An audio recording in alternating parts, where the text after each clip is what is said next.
সুন্দর করে। তবে বাবা আজকে একটু সালাম দেওয়া শুরু করে দেখেন, কাজ হবে। আমি বলে দিচ্ছি তো, আমি বলছি। তবে একটা কথা বলি, জীবনে তো সালাম দেননি, আজকে যদি নতুন বাড়ি গিয়ে দেন একটা ধাক্কা প্রথম পড়বে, বলো আগে বলে দিচ্ছি, তখন যেন আমার দোষ দেবেন না। প্রথম ধাক্কাটা খেতে হবে, এই ধাক্কা সামলাতে পারলেই রহমত হবে। যদি প্রথম দেন আসসালামু আলাইকুম, ঘরের থেকে বলতে পারি বাবা বড় হুজুর বাড়ি, জীবনে সালাম থেকে আজকে দিচ্ছে, এ ধাক্কাটা আপনার দেব, এইটা একটু সহ্য করলি। আর আমার মা বোনদের বলছে আম্মু আম্মু খবরদার যেন এই ধাক্কা আপনারা দেবেন না। বৌমা বৌমা এটাও বলে যাচ্ছি, ছেলেরা বল যদি সালাম দেয় যেন এই ধাক্কা দিও না, খবরদার দিলিওয়ালা সালাম দেবে না। আর সব সময় দুটোতে বলো মোরগ লড়াই চলবে, কেউ ঠেকাতে পারবে না, কোনো তাবিজ খাটবে না। নবীর হাদিসটা মানো। আমার বিশ্ব নবীর পাগল হযরতে আলী রাদিয়াল্লাহু তাআলা আনহু, দেখেন সালামের ভিতরে কতটা রহমত। এই আলী রাদিয়াল্লাহু তাআলা আনহু প্রতিদিন আবু বকর হুজুরকে আগে সালাম দিতেন। জোরে বলেন আল্লাহু আকবার। আগে আগে সালাম দেবেন, অনেক রহমত আছে। আব্বাজান আব্বাজান, ও যুবকেরা জওয়াল খাইরা, ওরে আমার আম্মি জানেরা, আমি আপনাদের কাছে বলে যাই, যদি একজন মেয়ে আর একজন মেয়ের সঙ্গে দেখা হয়, তাকে আপনি সালাম দেবেন। স্বামীর সঙ্গে স্বামী বাড়ি আসলে সালাম দেবেন। ভাইরে ও যুবকেরা তরুণ বন্ধুরা, আপনি যার সঙ্গে দেখা হবে সালাম দেবেন। মুসলমান ভাইয়ের সঙ্গে দেখা হলে সালাম দেবেন, আপনার স্ত্রীর সঙ্গে সালাম দেবেন। বাবারা আমার নবীর পাগল হযরত আলী রাদিয়াল্লাহু তাআলা আনহু প্রতিদিন আবু বকর হুজুরকে আগে সালাম দিতেন। হঠাৎ একদিন সালাম দিলেন না, আবু বকর হুজুর কাঁদতে কাঁদতে আমার নবীর কাছে চলে গেছে। ইয়া রাসূলুল্লাহ, কি ইয়া হাবিবাল্লাহ নবী গো, ইয়া রাসূলুল্লাহ হাবিবাল্লাহ নবী গো, আলী আমার প্রতিদিন আগে আগে সালাম দিত।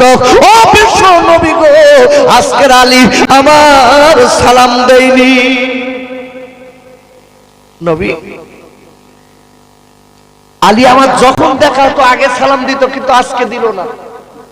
আমার নবী ডেকে বলছে, আবু বকর কেন আলী তোমার সালাম দিল না? আবু বকর হুজুরের চোখ দিয়ে সলসল পানি পড়ছে, চোখ সলসল করছে, চোখ দিয়ে পানি গড়িয়ে পড়ছে। বাবা আবু বকর হুজুরের মন মস্তিষ্ক অন্তরটা নরম ছিল না, জানেন, খুব নরম। বাবারা আল্লাহর নবীর দিকে তাকিয়ে ইয়া রাসূলুল্লাহ, ইয়া হাবিবাল্লাহ নবী গো, হে আল্লাহর নবী গো, আলী আমাকে বড় ভালোবাসে, কিন্তু প্রতিদিন আগে সালাম দেয়। ওগো নবী, আলী আজকের আমার সালাম দেয়নি কেন, আমি বুঝতে পারলাম না। নবী রেখে বলছে, বাবা আবু বকর তুমি কেঁদো না, একবার বসো, আমি আলীর ডাক করি। আলী হুজুরকে ডাক করলেন। আমার নবী দেখলি কালী রে, ওগো আলী, তোমার বড় ভাইকে তুমি আবু বকর ভাইকে প্রতিদিন আগে আগে সালাম দিতে, আজকে কেন তুমি সালাম দিলে না? ডেকে বলছে আলী, ওরে আলী একবার তুমি বলো, তোমার আবু বকর ভাইকে তোমার কোনো কষ্ট দিয়েছে? আবু বকর ভাইয়ের ব্যবহারে তুমি কি মনক্ষুণ্ণ হয়েছ? আল্লাহর নবীর ছোট জামাই আলী রাদিয়াল্লাহু তাআলা আনহু ডেকে বলেন, নবী ও বিশ্ব নবী গো, আমি আমার আলী ভাইয়ের ব্যবহারে, আমি আমার আবু বকর ভাইয়ের ব্যবহারে আমি কোনো কষ্ট পাইনি, তবে কেন তুমি সালাম দাওনি? ডেকে বললেন, ইয়া রাসূলুল্লাহ হাবিবাল্লাহ নবী গো, আমি গত রাত্রে একটা স্বপ্ন দেখেছি। নবী কি স্বপ্ন দেখেছো বাবা? ডেকে বলেন, নবীজি ও বিশ্ব নবী গো, আমি আলী ঘুমিয়ে স্বপ্ন দেখলাম আমি জান্নাতের ভিতরে ঘুরে ঘুরে বেড়াচ্ছি।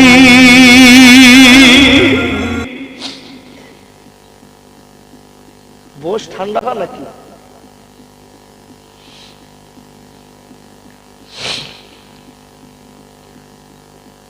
ছেড়ে দেবো ভাই? আমি তো এই গ্রামে আমার জীবনে আমি কোনোদিন আসিনি, আল্লাহ নিয়ে এসেছে, আবার আসবো কিনা জানি না। আমার নিজের কথা বলছি না, আমাকে দাওয়াত করতে গেলে 1 বছর আগে করতে হয়। আমি অহংকার করছি না ভাই, আপনাদের পাত ধুলো মাথায় থাক, আমি অহংকার করছি না। আমি যখন ওয়াজ শুরু করেছি আমার বয়স তখন 7-8 বছর। এখন আমার রানিং বয়স এবার 36, এই জানুয়ারি পড়িস মানে 36, কম বেশি একটা। আমি ওয়াজ করছি প্রায় 28-29 বছর। কিন্তু বাপ, আমি সব সময় চেষ্টা করি মানুষকে কিছু বোঝানোর। যদি আপনি বুঝে, আরে আপনি তো আমার ভাই, আপনি তো আমার আব্বু, আপনি বুঝে যদি পথটা সিধা হয়, লাভ আপনার নেই। আরে কথা বলে লাভ নেই। আর আমি যদি মনে করি আমার টাকার দরকার, আমি লাড়ে লাভ পাকো 2 ঘন্টা বলে মারলে বাড়ি যাব, কি হবে বাপ? আমি চেষ্টা করি। তবে যে শিক্ষাটা আপনাদের কাছে বলছি, হাদিসগুলো কোরআন বলছি, সাথে সাথে হাদিসগুলো বোঝাচ্ছি। সালাম দিলে কি হবে, কটা কথা বলে দিয়েছি না, বলেছি তো?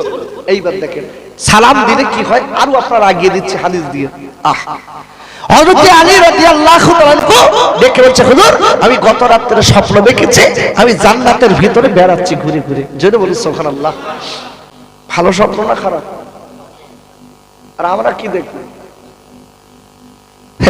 আমরা স্বপ্ন দেখি, সাহাবায়ে কেরামেরা স্বপ্ন দেখতেন, আমরাও দেখি। আমরা কিছু কিছু যুবক ঘুমিয়ে স্বপ্ন দেখতেছি বাংলাদেশের সামনে পাজা করে শুয়ে রয়েছে। বাংলাদেশ তো লিতেইছে, বলতে ছাড়বো, কত কষ্ট করে পেয়েছি, চালাচ্ছে ঘুষো। সকালে উঠে দেখে গালের গায়ে মেরে মেরে হাত সব লাল হয়ে গেছে, কেলিয়ে গেছে। কি শয়তানি স্বপ্ন দেখেছেন? আচ্ছা, আমাদের সব থেকে বড় শত্রু কে বলেন দিন? কথা বলেন, কোরআন খুলে দেখুন। আপনাদের সাহস হচ্ছে না, মনে করছেন খোকা ভাই যদি উল্টো বলালো। এমনি আমি একটু মেজাজ খসা, তবে একেবারে খারাপ না ভাইরা। আর আল্লাহ রাব্বুল আলামিন কোরআন শরীফের আপনার কোরআন শরীফের 2য় পারা সূরা আল বাকারার 208 নম্বর আয়াতে আল্লাহ বললেন, ইয়া আইয়ুহাল্লাযীনা আমানু দুখুলু ফিস সিলমি কাফা ওয়ালা তাত্তাবিউ খুতুওয়াতিশ শাইতান ইন্নাহু লাকুম আদুউম মুবিন। আর একবার করে বলেন আল্লাহু আকবার। আর আল্লাহ বললেন, ও ঈমানদার মুমিনেরা, আমি আল্লাহ বলে দিলাম, মনে রেখে দিও, তোমরা ইসলামের ভিতরে পরিপূর্ণ ঢুকে যাও। তোমরা আদাদি মুসলমান হবে না, তোমরা আদাদি মুসলমান যেন হবে না। তোমরা একবার যাত্রায় যাবে, আবার বিলাদে আসবে, একবার তোমরা সুদ খাবে, আবার তোমরা আজকে ভালো কাজ করবে, এমন কাজ যেন করবে না। আল্লাহ বলে দিচ্ছি, তোমরা ইসলামের ভিতরে পরিপূর্ণ ঢুকে যাও। আর আমি আল্লাহ বলে দিলাম, শয়তানের কথা মতো যেন চলবে না, শয়তানের অনুগামী হবে না। কেন কেন? ইন্নাহু লাকুম মুবিন। একবার চিল্লায় চলে কর আল্লাহু আকবার। আর আল্লাহ বললেন, ও ঈমানদার মুমিনেরা, পৃথিবীর ভিতরে তোমাদের সব থেকে বড় শত্রু অন্য কেউ না, সেটা হলো শয়তান। কে ভাই?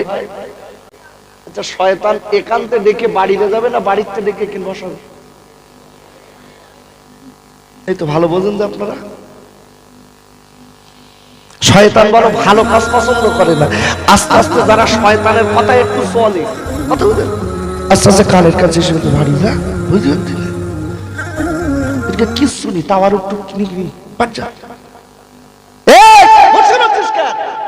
কানে কানে পুষ দিচ্ছে, বসে রয়েছিস কেন? ওই বসিরহাট থেকে খোকাইছে, ও তো 1 গছা টাকা নেবে, তোর কি দেবে? দেবে তোর বাচ্চা। ঠিক কথা বলিস না? হ্যাঁ, সত্যি বলেন, ঠিক বলিস তো? আমার কানে বলবে, তুই ফজরের নামাজ পড়তে পারবি না, রাত জাগিস কেন, বাড়ি যা। ভালো কথা বলিস, শয়তান তো। আরে হ্যাঁ না বলবেন তো, ভালো কথা বলিস তো। যে তুই যদি বেশি রাত জাগিস তাহলে তুই ফজরের নামাজ পড়তে পারবি। এই কথা বলে ডেকেলে যাবে, ডেকেলে ঠিক ফজরের আজান যেই হবে, যেই আপনি ঝাড়ি মেরে উঠবেন, শয়তান গাঁটি বেঁধেছে, তুই রাত 12টায় বাড়ি আইছিস, রাত জাগলি, উঠে দাঁড়ালি যদি স্ট্রোক হয়, ঘুমো ঘুমো, আজকে পড়তে হবে, কালকে তো পড়িস। দেখেছেন এখান থেকে ডেকে লিখেছে নে, ওখানে ঘুম পাড়িয়ে ফজরের নামাজ শেষ করে দিয়েছে, এখানে মিলাদ শোনাও ব্যান করেছে, ওখানে ফজরের নামাজও ব্যান করে দিয়েছে। বাবা তবে আল্লাহ তাআলা পরিষ্কার একদম সম্পূর্ণ আল্লাহ না হলে শয়তান আপনার আরো নামাজের সময় ডেকে দেবে। খুব সম্ভবত আমাদের ইমাম আজম আবু হানিফা রাহমাতুল্লাহি আলাইহির কথা মনে হয়, একজন আল্লাহর নবী ফজরের নামাজ, ফজরের নামাজে রক্ত হঠাৎ আজান হয়েছে, হুজুরের একটু ঘুম লেগেছে, হুজুর ঘুমিয়ে আছে, ফজরের আজান হয়েছে, ওয়াক্ত যায়নি, আজান হয়েছে, হুজুর আজানের সাথে সাথে চলে যায়। সেদিন আজান হয়েছে অথচ হুজুর উঠতে পারেনি, আল্লাহর ওলি উঠতে পারেনি। শয়তান আস্তে আস্তে পায়ে হাত দিয়ে ডেকেছে, হুজুর হুজুর হুজুর। হুজুর বলছে কে তুই? হুজুর আজান হচ্ছে। বলেন আল্লাহু আকবার। দেখেছেন অত সহজ না। সেই কথায় কি বলে, নরম জায়গায় কি করে, হ্যাঁ আমি আর বলবো না, তোমরা বলি না, নরম জায়গায় যেটা হয় বা কত বলে। এখন আমরা তো নরম লোক, শয়তানের অনুগামী লোক, আমারকে ডাকেন পীর সাহেবের ডেকে দেন, আজান হচ্ছে জলদি চল যান। যেই বলেছে আল্লাহর ওলি মাথাটা ঘুরিয়ে ডেকে বলছে তুই কে, আমার ডাকছিস? বলে হুজুর কিছু মনে করবেন না, আমি ইবলিস। বলতে তোর তো কাজ না, কতদিন আপনি তাকবীরে উলাটা ধরতে পারেননি, যা কান্না কেঁদেছেন, নামাজ কাজা করলি যান গুনাহ হয়, তাছাড়া 10 গুণ নেকি বেরিয়ে গেছে, আমি আর ও পারবো না, ওর থেকে ডেকে দেই। বলেন আল্লাহু আকবার। তার মানে ওতেও গুঁতো দিতে, দেখেছেন অত সহজ না। এই জন্য বলছি বাপ, শয়তান আমাদের শত্রু, শয়তানের প্রবঞ্চনায় যাবেন না, ডেকে হচ্ছে আপনি দেরি করবেন না। আমি আমার আবু বকর ভাইয়ের কেন সালাম দেয়নি জানেন? বাবা আলী করো আলী রে, কেন তুমি সালাম দাওনি বাবা? ডেকে বলে আমি গত রাত্রি জান্নাতের ভিতরে বেড়াতে বেড়াতে আমি সুন্দর একটা জান্নাতের ভিতরে সিংহাসন দেখলাম। ইয়া রাসূলুল্লাহ, কি ওই সিংহাসনটা সুন্দর দেখতে, সুন্দর মনোরম। আমি আস্তে আস্তে করে আমি সিংহাসনের কাছে চলে গেলাম। এইবারে সিংহাসনের কাছে যেয়ে আমি আস্তে আস্তে করে সিংহাসনের গায়ের কাছে যেয়ে দেখতে পেলাম সিংহাসনের গায়ে লেখা আছে যে লোকটা দুনিয়ার জমিনে আগে আগে সালাম দেবে ওই লোকটা জান্নাতের এই সিংহাসন পেয়ে যাবে। আল্লাহু আকবার বলেন। হুজুর আমি চিন্তা করলাম যে আমি তো প্রতিদিন আগে সালাম দিই আবু বকর ভাই, এই চেয়ারে আমার মানাবে না, আমার বড় ভাই বসলি মানাবে, তাই আমি আজকে সালাম দেওয়া বন্ধ করে আমার বড় ভাইকে সালাম দিয়ে ওই চেয়ারে বসিয়ে দিয়েছি। সুবহানাল্লাহ, কি চিন্তা চেতনা বাবা। অনেক কথা বলার আছে, চিন্তা চেতনা কারে বলে তাই বলে দিচ্ছি। সমাজের বুকে যারা আমরা ক্ষতির ভিতর আছি, একটু জীবন তৈরি করুন। আমি কথাটা বলতে বলতে আমি এই দিকে আপনাদের ঘুরিয়ে দিয়েছি বাবা। ওর আল্লাহ রাব্বুল আলামিন কোরআন শরীফের 22 পারা সূরাতুল আহজাবের 33 নম্বর আয়াতে আল্লাহ বললেন ওয়াকরনা ফি বুয়ুতিকুন্না ওয়ালা তাবাররাজনা তাবাররুজাল জাহিলিয়াতিল উলা। ওর আল্লাহ ডেকে বললেন নবী, ও বিশ্ব নবী গো, আপনি গোটা পৃথিবীর নারী জাতিদের জানিয়ে দিন, পৃথিবীর মেয়েদের বলে দিন নবী, তারা যেন আইনে জাহিলিয়াতের যুগের মেয়েদের মতো, রাস্তায় বর্বরতা যুগের মেয়েদের মতো, অসভ্যের মতো আজকে বেড়াবেড়ি না করে, আজকে উলঙ্গ হয়ে যেন বেড়াবেড়ি না করে। ও বিশ্ব নবী বলে দিন, তারা যেন তাদের শরীরটা সুন্দর করে ঢেকে ঢুকে চলে, জাহিলিয়াতের যুগের মেয়েদের মতো। তারা যারা আজকে কিনা তার শরীরটা খারাপ ভাবে না যেন রাস্তায় চলে, মেয়েদের পর্দা করা ফরজ। আল্লাহ কোরআন বলছে নবী আপনি বলে দিন নারী জাতিদের তারা যেন আইনে জাকিলিয়াতের যুগের মেয়েদের মতো পেট পিট বার করে যেন রাস্তায় না করে। এই আমাদের মেয়েরা, আমি বলছিলাম না, মনে আছে আপনাদের? আপনাদের মনে থাকবে না, আমার থাকবে ইনশাল্লাহ। আমাদের টাকার মাথার ঘাম পায় পেলা টাকা ও শাড়ি আমার কাছ করতেছ না, কেন শাড়ির কাজ মনে আছে? বিশ্বনবী বলেছে রসুল যে সময় মিয়ারাজ শরীফে গিয়েছিলেন রসুল দেখেছে বেশি অংশ মেয়েরা জাহান্নামী, বেশি অংশ মেয়েরা জাহান্নামী। একটা ওয়াজ একটু করে দে ওমা, মা একটু লক্ষ্য করে দেখুন আম্মু, অনেক মেয়েরা আজকের আপনারা যারা মাহফিল শুনছেন আপনাদের মতো আপনাদের চাচিমা মা বোনেরা সবাই ওয়াজ শুনেছিল, তারা আজকে নীরব নগরে চলে গেছে কবরে। আপনারা আমার যেতে হবে না ভাই, এই কথা বলে যাবেন না বাবা। কখন যাব কোন সময় যাব এই গ্যারান্টি আছে?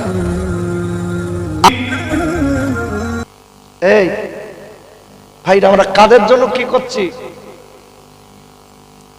একটু ভাবুন, একটু ভাবুন। যে বিবির জন্য নামাজ পড়িনি, রাতে রাতে দিনের দিনই খালি কামাই করিস, খালি কামাই করিস। আল্লাহর কসম করে বলছি দুটা বউ আছে দেখবেন, একটু ভেবে দেখেন কথাগুলো, আমার রসগুলো একটু ভাবেন বসে। ভাই আমার দিক তাকান, আমার দিক তাকান, এদিক ওদিক করেন, আমার দিক তাকান, একটু ভাবেন বসে, বাড়ি যে ভাববেন। স্বামী স্ত্রী দু এক সময় দেখবেন কি মধুর ভালোবাসা। আপনি বাইরে রয়েছেন, বউ ফোন করে বলতেছে দেখো তোমার না দেখলে না আমার জাহানটা পাকুম পুকুম করে, আমি থাকতে পারি না। কি ভালোবাসা বলেন দিন, তুই বাড়ি এসে দিন।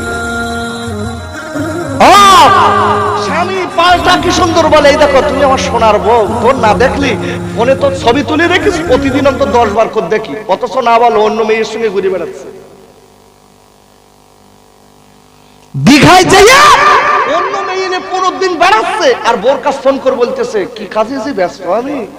উফ, ও দেখি এই 13, 14, 15 দিন বাপ জীবনের কুকাজ করে বাড়ি এসছে, মাথায় টুপি আর তসবি হাতে, বোধ দেখাচ্ছে আমি কিরম হুজুর দেখ। বাড়ি এসে দড়িকে জমা ধরতে যাচ্ছে। আচ্ছা পৃথিবীর কেউ জানে না এই কুকাজটা জানে কে? লাভ হলো? এই জোরে বলে লাভ হলো? আপনি যে মেয়েটার জন্য পাগল করছেন ওর শরীরে যা আছে আপনার স্ত্রীর শরীরে তাই আছে। কি জন্য পাগল করছেন? এটা শয়তানি চাল, এটা শয়তানি চাল। আপনার স্ত্রী যদি কালো হয়, একটা পরিষ্কার সুন্দরী মেয়ে একটা কালো মেয়ের যা আছে একটা পরিষ্কার মেয়ের তাই আছে। এটা শয়তানি কাজ কারবার, ছাড়ুন, জীবন তৈরি করুন, ছেড়ে দেন। মা বোনদের বলছি দেখবেন দুটো একটা মেয়ে আছে বাপ স্বামী বাড়ি না থাকলে বিশাল আনন্দ, ফোনে অন্য ছেলেকার সঙ্গে ঘন্টা ঘন্টা পাস করে দিচ্ছে। এই গ্রামে না এরম মেয়েটাই নি বলতো ভালো। আম্মা শোনেন, আমি আপনাদের কাছে বলতে চাই একটা সেকেন্ডের কথা। কে লিখছে? কিরামান কাতিবিন, ফেরেশতা রয়েছে কাঁধে, প্রতিটা কথা রেকর্ড হচ্ছে। বলো প্রতিটা কথা। 2 ঘন্টা একটা পুরুষের সঙ্গে কথা বলেছে, কিয়ামতের দিন আল্লাহ ওই নারীকে তুলে বলবে এই তুই এর সঙ্গে কথা বলেছিলিস, তোর স্বামী জানে না, দেখ রেকর্ড ভেঙে দেবে। কি হবে সেদিন? আপনি কথা বলছেন, কথা বলতে বলতে মজা নিতে নিতে ঘুমিয়ে পড়লেন, সকাল যদি আর না উঠতে পারেন। আমি একটা মন্দিরের গায়ের মন্দিরের পাশে লাইন পোস্ট, ওরা লাইন পোস্ট বানিয়ে রেখেছে, ওখানে একটা ছোট্ট প্রবাদ বাক্য আমি দেখলাম। দেখি লেখা আছে ঘুম ভাঙলে সকাল, না ভাঙলে পরকাল। বার্তাটা ভালো না খারাপ? এই জোরে বলুন। ঘুম ভাঙলে সকাল, না ভাঙলে পরকাল। এই জন্য বলছি খুব সাবধান, খুব সাবধান, জীবন তৈরি করুন। কবরে কখন যেতে হবে তার ঠিক নেই। বাবারা বাবারা, ও যুবকেরা, জোয়ান ভাইরা, আমি আপনাদের কাছে বলবো আপনার বিবির জন্য টাকা ব্যাংক ব্যালেন্স করছেন, আপনার ভাইদের জন্য টাকা ব্যাংক ব্যালেন্স করছেন, আপনার মেয়ের জন্য টাকা ব্যাংক ব্যালেন্স করছেন, আপনার ছেলের জন্য টাকা ব্যাংক ব্যালেন্স করছেন। বাবা একটাবার বুকে হাত দিয়ে বলুন, আপনি যেদিন মারা যাবেন ওই দিন ওরা কি আপনার বাড়ি রাখবে? সত্যি কথা বলে রাখবে? ওই দিন আপনার নাম কি বলেন? এই জোরে বলুন। লাশ। বউ কি একবারও বলবে আমার সোনার স্বামীটার একটু তোরা ঠিক কর রাখ? বলবে না।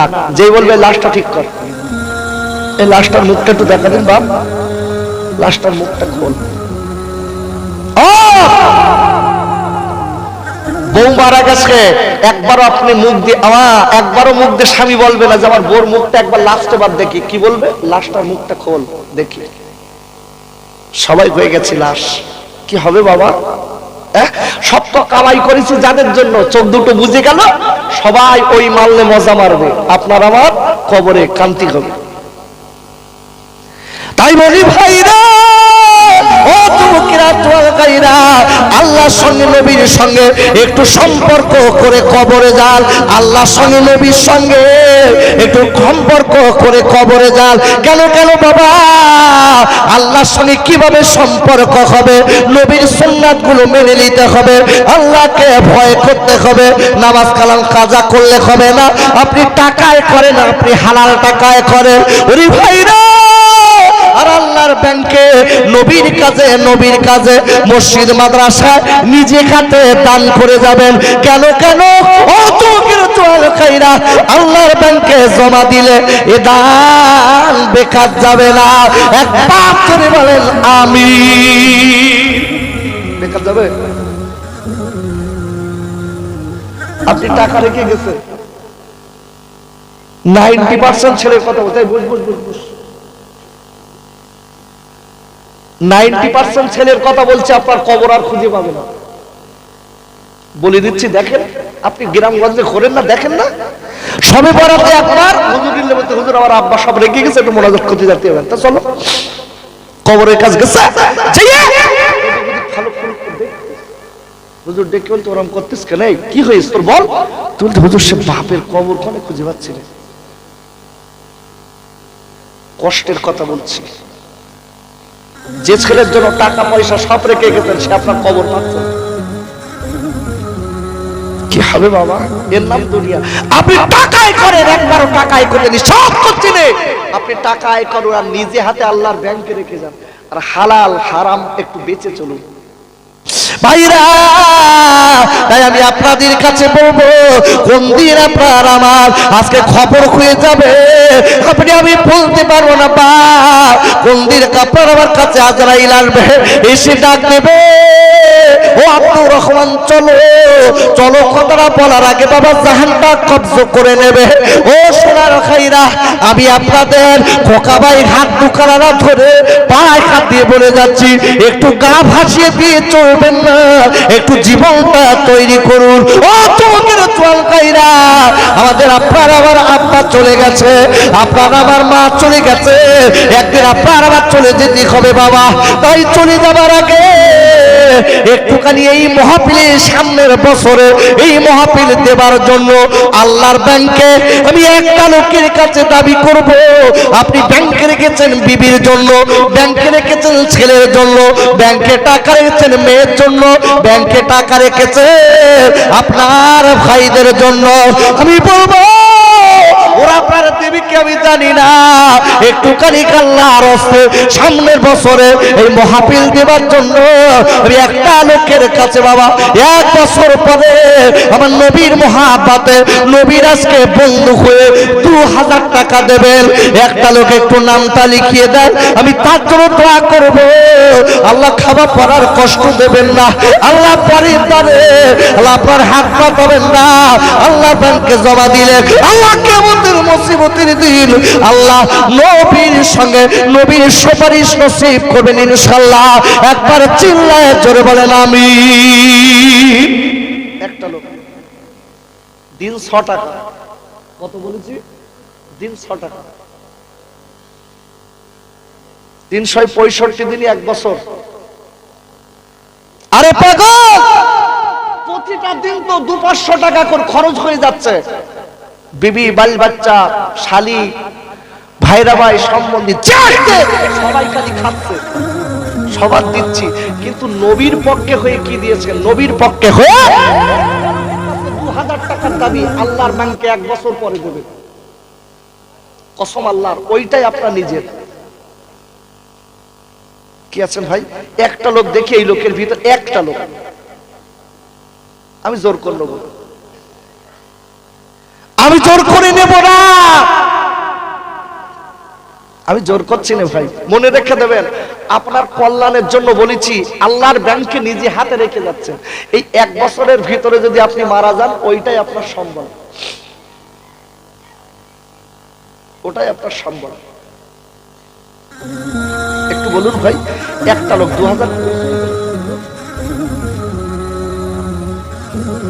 2000 বেশি হয়েছে ভাই? হ্যাঁ বেশি হয়ে গেছে। আচ্ছা 1000 দেন।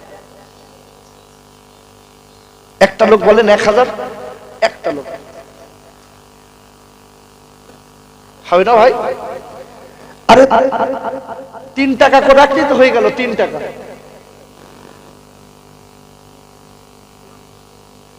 আমি বলেছি, মনে রেখে দেবেন, তবে সবার দান বলে এখানে আসবে না। কেন বলেন দিন? যার দানটা ভালো, যার দানটা আল্লাহ কবুল করবে নবীর পক্ষে হয়ে, তার দানটা আল্লাহ এখানে নেবে। হাজার হাজার টাকার লোক হজে যেতে পারে? আরে বলেন পারে? টাকা লক্ষ লক্ষ আছে, মনে করছে নবীর কাছে দেবো, হবে? এত সহজ না। আল্লাহর পছন্দ অপছন্দের ব্যাপার থাকে, যার নসিব ভালো তার দান এখানে আসবে। একটু তাকবীর দেন, নারায়ে তাকবীর। একটু জোরে বলেন ভাই, নারায়ে তাকবীর। আরো জোরে বলেন, নারায়ে তাকবীর, নারায়ে তাকবীর। আমার গোলাম কুদ্দুস ভাই, গোলাম কবি, খালি কবি, আমার কবির ভাই, আমার কবির ভাই 1000 টাকা। জোরে বলেন মারহাবা, আরে জোরে বলেন মারহাবা। আমার কবি ভাই 1000 টাকা। আমি আরো বলে যাবো চালাক, কেন বলেন দিন? মারতে আসছেন বাপ, জানেন আপনারা? আমার কথাগুলো বুঝে নেন। কোরআন শরীফের 28 পারা সূরাতুল হাসর 7 নম্বর আয়াত, আল্লাহ বলছেন, মা আতাকুম রাসূলু ফাখুযুহু and whatsoever the messenger give you take it. আল্লাহু আকবার বলেন। এই ভাই জোরে বলেন আল্লাহু আকবার। আল্লাহ বলছেন, আমার রাসূলুল্লাহ যেটা বলেছে তোমরা সেইটা মানো, তোমাদের কল্যাণ হবে, ভালো হবে। তোমার বিশ্ব নবী বলেছে, আল্লাহ বলছে নবী যেটা বলেছে তোমরা মানো, তোমাদের কল্যাণ হবে। আর নবী বলেছে কি, এই ছেলের বাপ মারা, তোমার ছেলের বয়স যখন 7 বছর হবে তখন নামাজের ওয়ার্নিং দাও। ক বছর বয়সে? আরে কথা জোরে বলেন, ক বছর? 7 বছর। আচ্ছা 7 বছরের ছেলে মেয়ের যদি নামাজের ওয়ার্নিং দেই, ও মারবে আপনার? হ্যাঁ, ও ভয়তে নামাজ পড়বে। বিশ্ব নবী বলেছে 10 বছর বয়স যখন হবে তোমার ছেলের পৃথক করে দাও, নামাজ পড়ার জন্য ট্রেনিং দাও, এবং যদি মারতে হয় তাও মারো। আচ্ছা বলুন, 10 বছরের ছেলে যদি নামাজের ট্রেনিং দিতে যদি মারা হয়, ও কি আপনার উপর হাত তুলবে? হ্যাঁ, তুলবে না। আচ্ছা ছেলেদের নামাজ পড়ার কথা বলি, মারতেস কেন বলেন দিন? নবীর হাদিস ওভারটেক করিস, দেখেছেন? রাসূল বলেছে 10 বছর বয়সে বলো, আর বলতিস 25 বছর বয়স, ওর তো গায়ে তখন মরণের বল, ও তো এমনি ঝাঁকতে। কেন? নবী বলেছে 10 বছর, আর আমরা ও ছাড়া আরো 15 বছর পরে বলতিস, এমনি তো গায়ে যা বল, ও তো দেবে কোষকে, ও তো কোনো রদ করতে হবে না। এই জন্য বলেছি নবীর হাদিসগুলো মানতে হবে। আমি যে কথা বলছিলাম ভালো করে বুঝবেন। আমি কোরআনের আয়াত রেখেছি আপনাদের কাছে। কটা আয়াত রেখেছি? 3টা আয়াত। আমি তার আগে জিজ্ঞাসা করেছি এই কোরআনের মালিককে। ভাই একটু জোরে বলুন আল্লাহ। আপনি কোরআন খোলেন, আমার একটা কথা নিতে হবে না। কোরআন শরীফের 27 পারা সূরাতুল ওয়াকিয়ার 80 নম্বর আয়াত, বলেন আল্লাহু আকবার। আরো জোরে বলেন আল্লাহু আকবার। আমার আল্লাহ বলেছেন তানজিলুম মির রাব্বিল আলামিন, a revelation from the lord of the all. আল্লাহু আকবার বলো। আল্লাহ বলেছেন এক কথায় যিনি হচ্ছেন অল ওয়ার্ল্ডের মালিক, তিনি হচ্ছেন এই কোরআনের মালিক আল্লাহ। জেনে বলো সুবহানাল্লাহ। আচ্ছা, গোটা পৃথিবীতে যা কিছু আছে কার বলেন দিন? আচ্ছা, লকডাউনই খেতে দিয়েছিল কি? সত্যি কথা বলেন। আল্লাহ। প্রধানমন্ত্রী দেয়নি? বেশ, মুখ্যমন্ত্রী চাল দেশ তো কি দেয়নি? মিথ্যা কথা বলছিস কেন? চাল দেয়নি? আরে মুসলমান, কি মুসলমান হয়েছি বাপ, কি সুন্দর বলি বেড়াচ্ছে। যদি প্রধানমন্ত্রী মুখ্যমন্ত্রী যদি একটু ফ্যাসিলিটি চাল টাল ডাল না দিত তা মরে যেত। আরে না, মালিক তো তোমার আল্লাহ, মূলত দিয়েছে আল্লাহ, এদের হাত বরাবর। জোরে বলো সুবহানাল্লাহ। দিয়েছে কে? জোরে বলো। আল্লাহ দিয়েছে, কিন্তু তাদের হাত বরাবর দিয়েছে। তার ভিতরে চুরি হয়েছে, তার ভিতরে হয়নি ভাই। এই আমফান ঝড় ক বছর হয়ে? 1 বছর না 3 বছর? 3 বছর না ভাই?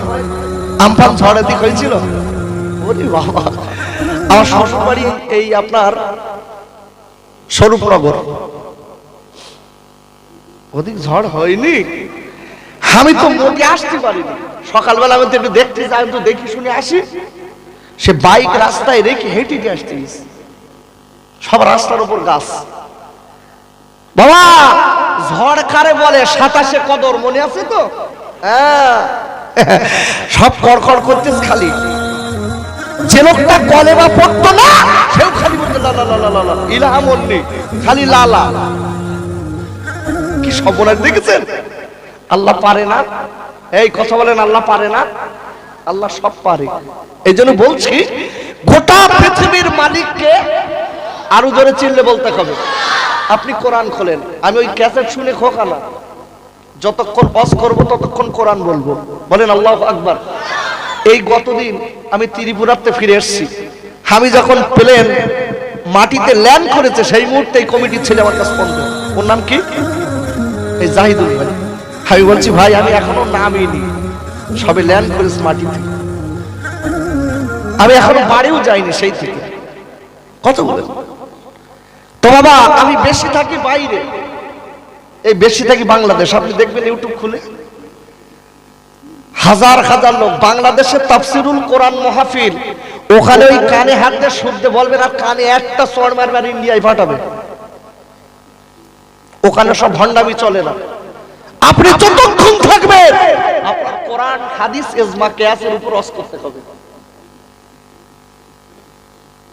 আমি বলছি না বাপ, আবার বললি তো বলবেন টাকার লোভে ওখানে যান। একটা একটা জলসায় 40,000, 50,000, 60,000, 70,000 টাকা। ওরা সব দেখে না, কিন্তু বাপ অবাক হয়ে যাবেন, মানুষের ঢল্লামে যারা সাধারণ লোক বসে থাকে, ওরা সহিভাবে কোরআন পড়তে পারে। জোরে বলুন সুবহানাল্লাহ। আর এখানে আমরা যারা বসে আছি, রাগ করবেন, আমি কিন্তু আপনাদের ছেলের মতো। এই যুবক ভাই, আমি আপনাদের ভাই। আচ্ছা, এখানে একটা লোক একটু হাত তোলেন দিন যে আমি কোরআন জানি, এতটা শ্রোতার ভিতরে আছে কেউ? কই আছে তা? কই?